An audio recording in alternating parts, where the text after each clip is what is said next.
বগুড়া শহরতে আমি প্রথমবার আনো। এটি কি বড় বড় ইমারত রে বাবা, এলে দেখে আয়াম তো অবাক।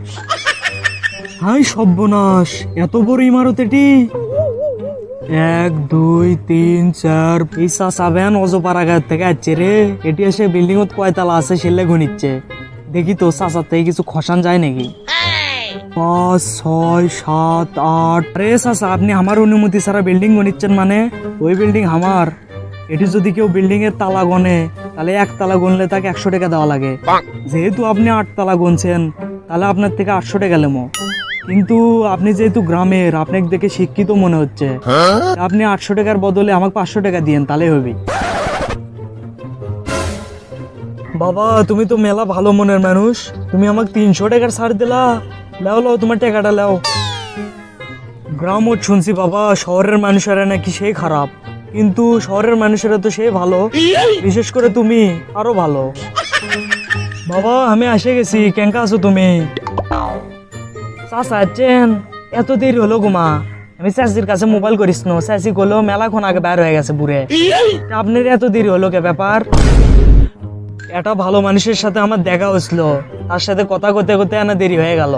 জানিস, ওই ভালো মানুষ আমাকে 300 টাকার ছাড় দিছে। 300 টাকা ছাড় দিছে? কিসের সেটা? আর কে দিছে? বাবা, তুই তো জানিস আমি শহরত প্রথমবার আসছি।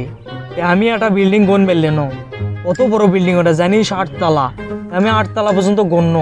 তখন একটা ভালো মানুষ এলো, এসে করছে আপনি যেহেতু 8 তলা গনছেন আপনার 800 টাকা হয়, আপনি আমাকে 800 টাকা না দিয়ে 500 টাকা দেন। কত বড় উপকার করলো আমার, দেখছু কত ভালো মানুষ আছে এটি। আরে চাচা, আপনি কেবল ঠকাছে বারে? কয় তালা আছে সেলে গুললে আবার কেউ টেকা লাই নাকি?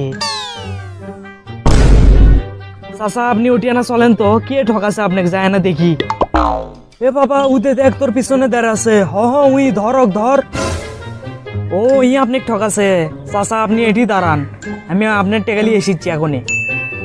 তোর জীবনে যদি কোনো সমস্যা থাকে তাহলে আমাকে ক, আমি সব সমস্যার সমাধান করে দিই। আমি 50 বছর হিমালয় তপস্যা করে আসছি। মজা আপনি ঠিকই করে পারেন বারে। আপনি ঘুরতে যাচ্ছেন, 50 বছর তপস্যা করে আসছেন না? আপনার বয়স তো দেখে মনে হচ্ছে 20-25 হবি, আর 50 বছর তপস্যা করে আসছেন। কোনটি মায়ের পেটের মধ্যে তপস্যা করছেন? বড় হ বাবা, বড় হ। তুই এখন এলে বুঝবো না। আগে মানুষ তপস্যা করলে দাড়ি বড় হয়ে যাচ্ছিল, বুড়ে হয়ে যাচ্ছিল, কিন্তু এখন যদি কেউ তপস্যা করে তাই একেবারে স্মার্ট হয়ে যায়, বুঝছো? আমার জীবনে তো মেলা সমস্যা, কিন্তু আমার একটা বড় সমস্যা হলো আমি পরীক্ষায় ফেল করি, মানে সব পরীক্ষাতেই ফেল করি। আপনি যদি এই সমস্যার সমাধান দিতে পারেন তাহলে আপনি যা করবেন আমি সেই টাকাই দেবো। এটা তো আমার বাঁ হাতের খেল রে। একটা তাবিজ আছে, তুই যদি আমাকে 10,000 টাকা দিস তাহলে ওই তাবিজটা তোকে দিয়ে দেবো।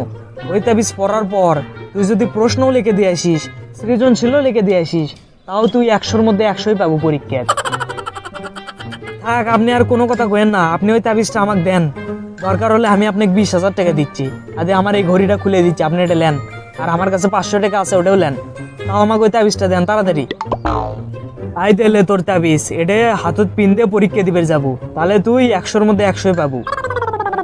কালকে থেকে আমার পরীক্ষার সময় এই তাবিজটা পরে যাবো, তাহলে আমি একেবারে 100-র মধ্যে 100ই পাবো। বন্ধু, তাড়াতাড়ি ক, আমার রেজাল্ট কি আছে? জানি আমি A+ পাবো, তাও ক কি আছে? কিসের A+? কেবলই দেখে আনো, তুই ফেল করছু।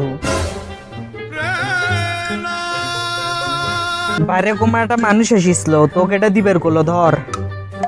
আমি এইভাবে পরীক্ষা ফেল করনো? হ্যাঁ, এটা কি লেখা রে? 1 মাস আগে আপনি আমার চাচাকে ঠকাইছিলেন। বিশেষ দ্রষ্টব্য, তাবিজটি খুলে দেখুন আপনার হাতে যেটা আছে। এই চিঠিত তোমার তাবিজের সম্বন্ধে লেখা। তাবিজ তো আমার হাততে আছে। খোল তো রে, খোল। এই তাবিজত তোমার লেখা, পড়লে পাস, না পড়লে ফেল।